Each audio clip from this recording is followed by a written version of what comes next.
Olá você, boa noite. Para você que já está ligado aí na 103 e você que está ligando agora o seu rádio, ligando a sua internet, uma boa noite para você. Está começando o programa Luz e Vida e dando continuidade ao estudo ou a palestra, que nós começamos ontem sobre o assunto de família, falando aí sobre os 8 propósitos do casamento. Nós falamos ontem dos todos os objetivos, e agora dando continuidade à segunda parte do nosso bate-papo de hoje, que nós falamos sobre os exemplos de casamento. Nós falamos quando as pessoas se casam para adquirir bens, para prosperar e também para levar a sua família adiante pelo entusiasmo das compras, Nós falamos também das pessoas que casam para satisfazer o ego, porque casa com a mulher bonita, casa com um homem bonito, e alguns lançam a busca por dinheiro, por prosperidade, por riqueza, e tem família como debaixo dela para buscar riqueza, prosperidade, e assim destrói casamentos. Pegamos como exemplo os artistas de televisão, os atletas, os milionários famosos, que perderam tudo que tinha, e o mais importante, a sua família. Nunca tem uma família para dizer, eu tenho uma esposa ou eu tenho um esposo. Ninguém sabe, um dia está com um dia está com outro, e assim é que leva.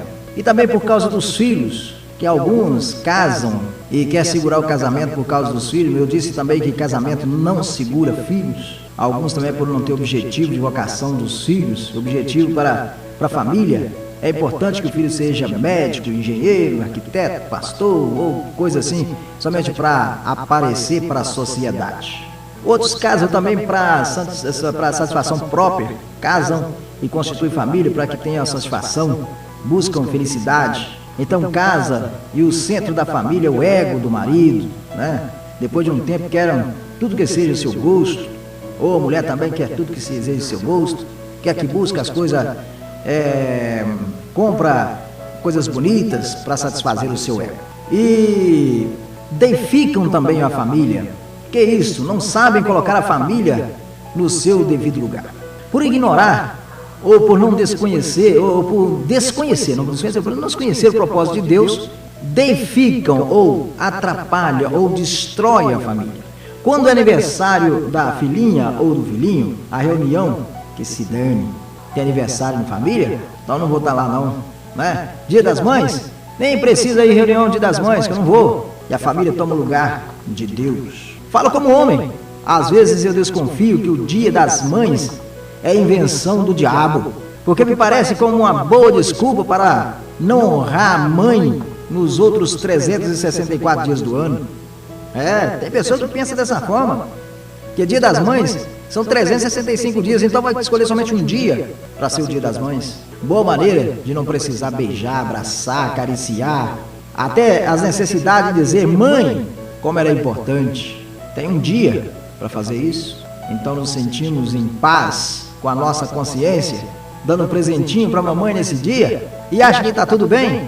Nos outros 364 dias, desobedece a mãe, não quer saber da mãe, fala que a velha é enjoada, que a velha pega no pé, Mas no Dia das Mães está lá com um presentinho na mão, com beijos e abraços, carícias nos seus cabelos brancos, mas nos outros dias do ano, não quer nem saber se a mãe está bem de saúde ou não. Honrar a família. Aqueles que na vida familiar são o seu grande objetivo é honrar o seu nome, o nome da sua família. Assim há muitos casos, famílias italianas, chinesas, que matam para manter a honra da família. Eu falo por mim, quando entrei para o rádio, muitas pessoas disseram, por que você não muda o nome? Cria um nome, um personagem para fazer o rádio.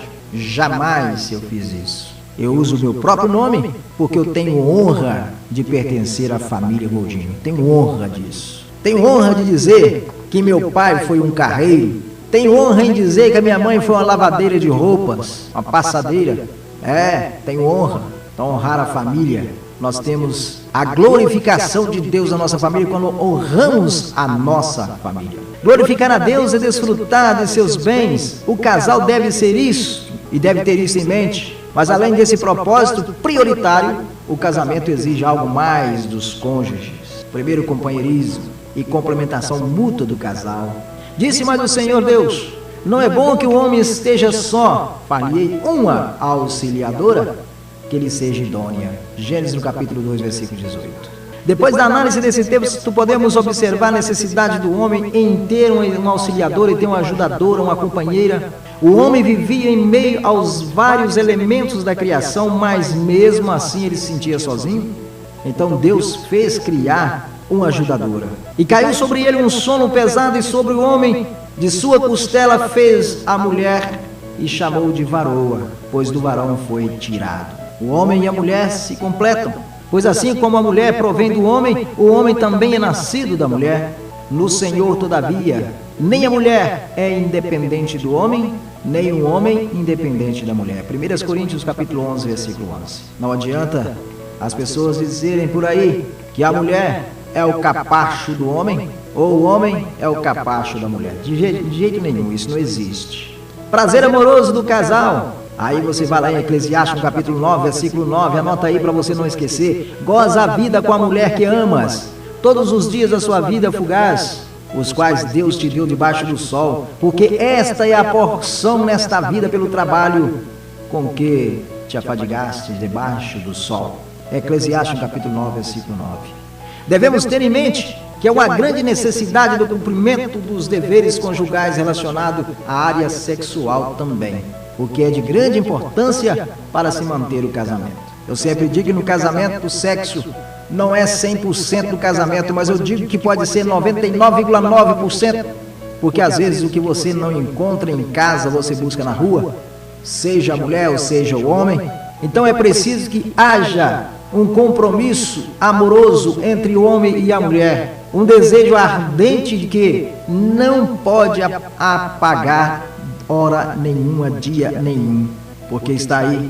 Esse relacionamento é que é de grande importância para se manter o casamento, porque quando uma das partes negar em cumprir seu dever, ela abre porta para o pecado do adultério, podendo levar até mesmo ao divórcio. Pode haver um momento em que ambas as partes decidam abster-se do sexo, pode ter sim, por motivo espiritual ou outro, mas quando o tempo determinado por ambos acabar, é necessário que se volte às atividades normais dentro do núcleo matrimonial. E o homem deve respeitar a vontade da mulher e a mulher deve respeitar a vontade do homem, ou assim fizer, quando um estiver doente, um tem que saber valorizar aquele período da sua enfermidade para que Deus possa abençoar a união e o matrimônio. Não vos priveis um ou outro, salvo, talvez por mútuo consentimento, por algum tempo, para vos dedicardes à oração e novamente vos ajuntardes, para que Satanás não vos tente por causa da incontinência. 1 Coríntios capítulo 5, capítulo 7, versículo 5. O que é isso? Quando o casal se determina a fazer um jejum e uma consagração e abster-se do sexo para viver em comunhão com Deus, mas tem que ser com sabedoria, em tempo determinado e por curto tempo, para que Satanás não vos tente por causa da incontinência. A Bíblia é um dicionário, eu sempre digo isso, ensina todos os caminhos, seja ele no matrimônio, seja ele no ensinamento familiar. E perseverar também da pureza e da moral na família e na sociedade. Está lá em 1 Coríntios capítulo 6, versículo 18, diz: fugir da impureza. Qualquer outro pecado em que uma pessoa cometer é fora do corpo, mas aquela que pratica a imoralidade peca contra o próprio corpo. A preservação moral é uma das responsabilidades de um servo de Deus. Lutar contra os prazeres carnais é algo muito importante para a vida conjugal ou vida espiritual. Antes do casamento é necessário que se mantenha o corpo puro, longe dos prazeres carnais, mas mesmo depois do casamento é muito importante que busque a pureza.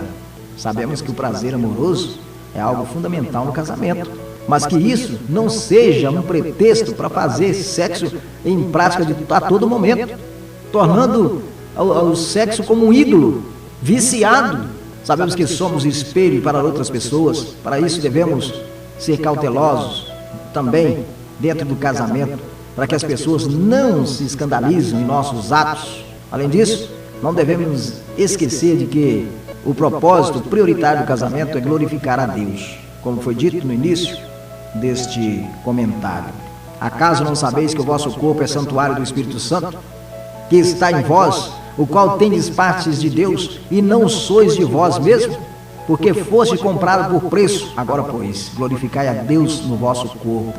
1 Coríntios capítulo 6, versículo 19 e 20. Formação e propagação do gênero humano através dos filhos. E Deus os abençoou e disse: sede fecundos, multiplicai-vos, enchei a terra, sujeitai-a, dominai sobre os peixes do mar, sobre as aves do céu e sobre todo animal que esteja pela terra. Gênesis capítulo 1, versículo 28. Uma das principais ordenanças de Deus acerca de casamento consiste na propagação da espécie humana, ou seja, em ter filhos.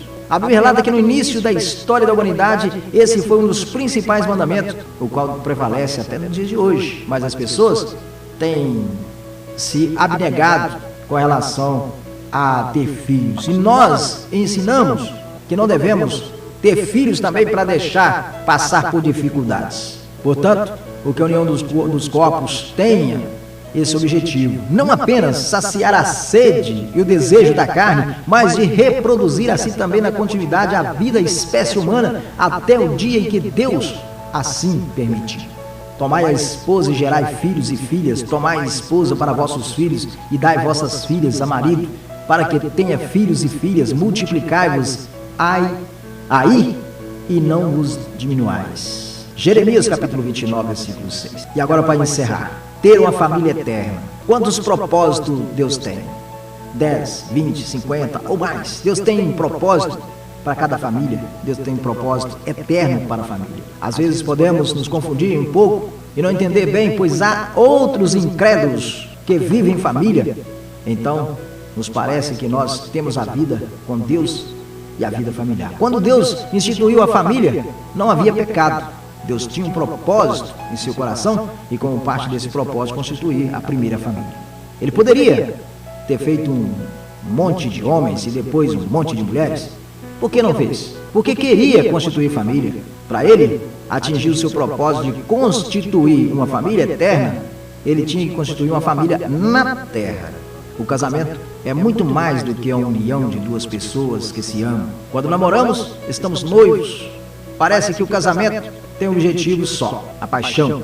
Quando casamos, temos filhos, a vida familiar começa a cobrar seus altos propósitos dentro do propósito de Deus. E isso acontece porque estamos formando família e cooperando com o Senhor na formação dessa grande família. Esse é o sentido básico de viver em família.